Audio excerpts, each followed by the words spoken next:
Yo, bombshell straight up being dropped on Rage of Bahamut Virgin Soul episode 4 today, man. And I feel like I missed something really big, and I'm sorry for that because this was right in front of my face. I mean, we got the details about it in this episode, but the Holy Child was Megoro. All this time, it explains a lot. It brings everything in a full circle. Everything makes sense now of why his eyes covered. You never see his other eye. Why Azazel was able to get him from the slums, the demon slaves that he was in, because he looks human. He doesn't look like a demon completely. And we know Azazel probably knows why this kid is important, because let's face it, let's be real here. At first, he wasn't out here doing this for the demons and everything. He was probably out here doing this for himself, so he knows how important this kid is when he took him under his wing, and he's growing as a character, and you're beginning to see him care now. But Charioce has the Holy Child's mother captive, and that mother is Joan of Arc? Jean of Arc, oh my god! What? So that means this child had to be conceived during season 1, because it's only been about 10 years, and she's still praying to Michael too. So is this the child of her and Michael? Rage of Bahamut, let me tell you something. This series gives you everything that you want in a blockbuster. It has action, it has awesome music, awesome story. I mean, everything is just right there. And this episode fits the bill completely, because we start off with the battle of Azazel versus Charioce. And let me tell you something, Azazel's been going in because he was doing okay. He really was doing okay against these people by themselves until Charioce brought in, you know, that power that can subdue the demons. And if you really think about it with these last few episodes, it's kind of like Azazel's been the main character, because we've been dealing with him trying to free the demons more than we have dealt with Nina. Nina's been more of a side character who was just observing everything that was going on. So when this fight started, I really was rooting for her to actually get there in time and she could help out, because if she went dragon form, she would wreak havoc. And when she finally did hit the scene, man, it did not disappoint at all. She straight up like wasted this entire place. Just fire bombs everywhere. You know, Kaiser was there. Charioce is looking like, this is power, huh? Maybe I could get this to my side. And she saved the day. She saved Azazel, because once they put that power on him to subdue the demons, he was done. She stepped in, swooped him up, took him away, got picked up by Rita and Bacchus and everybody.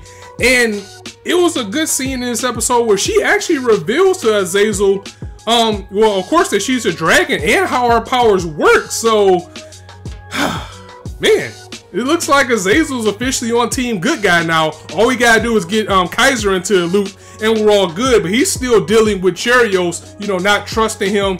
And you gotta wonder how long it's gonna be before his patience runs out with Kaiser. He knows Kaiser's lying. So when's he gonna go ahead and pull the trigger, or when's things gonna get so bad that Kaiser's gonna have to get out of Dodge? Because after the destruction that Nina did with this episode, after Charioce seeing that dragon, he got something up his sleeve, and I wonder what his real intentions are. Like, if that was indeed Charioce that she saw in the alleyway last episode, and she arm wrestled, he probably is trying to recruit her. He probably already knows who she is, where she comes from, and everything like that. And this guy's probably trying to get her power for himself. And there's still that possibility that that's probably like his brother or something. But the way that Charioce is scheming, you really don't know what he knows in this series. I mean, he keeps his cards close to his chest. We don't know how much he knows about the world and these characters altogether. I mean, he straight up had Jean captive all this time.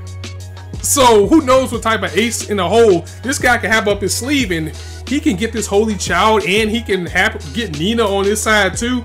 He will be a power that is definitely, I don't know, you wouldn't be able to stop this guy. So in that case, we need to definitely rally behind Azazel right now and help him get to this demon rebellion that he's trying to get to, because when it comes to the ladies, this guy is not graceful at all. I mean, he straight up has no game. And it's because he's so direct and he's so blunt and used to getting everything that he wants, that it was a scene where Nina was telling him how her ability to turn to a dragon works. And he was like, well, you know what?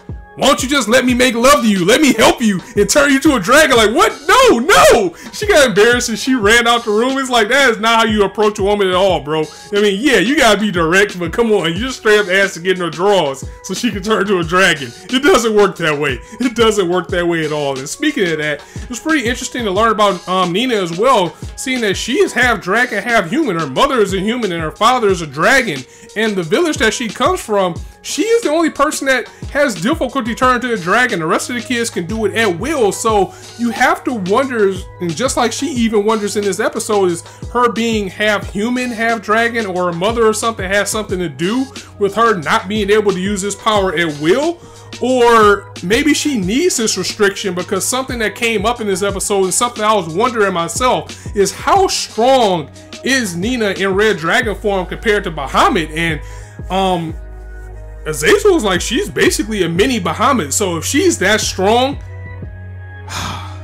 that is going to be a big factor for whatever side of the field she ends up on.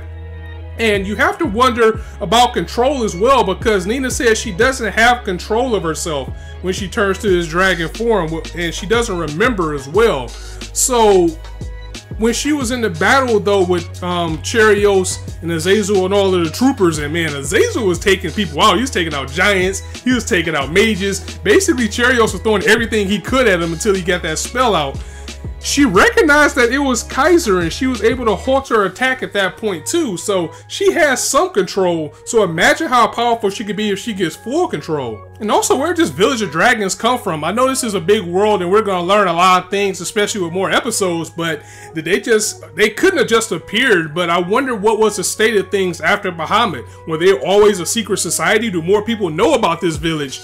And you know, everybody's intentions are something different. Like even with Azazel, like I said at the top of the video, he wants to get Nina to his side to save his people, and we've seen now that he's gonna go and get this demon rebellion, who are probably some beasts too, not as beastly as he is, but they're probably gonna be able to go in.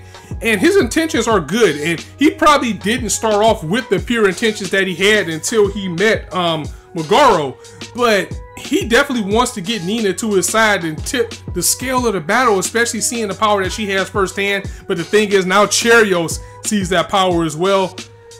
Oh man, this series, I mean, that was really a big revelation of seeing that he had Jean d'Arc captive all this time, and like Michael's dead. So once again, either this kid is a resurrection of Michael, or he had to be conceived back in season 1, shortly before what happened with John happened. I keep calling her John. It's yes, Jean, but thank Aka 13 for that. But I'm really interested in this kid and where we're gonna go with this story. We definitely gotta find him. And again, Azazel, I'm pretty sure he knew the stake that this kid had, especially when Charioce said, you know, you gave your son up to slavery. That's pretty brutal, because you know she had to have let her child go, knowing how important this child would be, so he wouldn't get into the hands of Charioce, because this guy is evil and a threat to both the demons and the angels. So they had to get this kid out of view. Azazel, who I don't know if he has like some type of connection with Jean, or was it just ironic that he happened to find this kid, but I cannot wait to find out. Rage of Bahamut has definitely been my favorite series of the spring season. I mean, it's definitely fighting for Boku no Hero and Attack on Titan's place as well, because that's just how good these episodes are, and they feel so fast. That's how you know you're truly entertained, because they give you just enough action, just enough story, just enough mystery, and then that cliffhanger that we got at the end of the episode definitely brings you back every week for more and more. This is just a fantastic series. More people need to know about this series. Spread the word. Then of course there's still the Charioce factor. But if he decides to put 2 and 2 together with Nina, which he probably already has, he's gonna try to sway her to his side too. And he can get her power on his side. Let's just say, for the sake of argument, he is the guy from the courtyard. That's gonna set up for some really nasty betrayal or heartbreak for Nina. Oh man, we need to get back to that guy so we can get it figured out who he's going to be. Of course, we're all waiting for Favreau, but they're building the groundwork for this series to be great. And this was another fantastic episode of this series. So let me know what you thought of the episode in the comments below. If you liked the video, go ahead and drop that like. And if you want to hear more, go ahead and hit that subscribe button. There's not a shortage of content for you to indulge on his channel. And as I always say, you guys can be anywhere on YouTube right now, but you chose to listen to me. I really appreciate that. So thanks for stopping by. On that note, it's your boy Scott signing out. See you soon.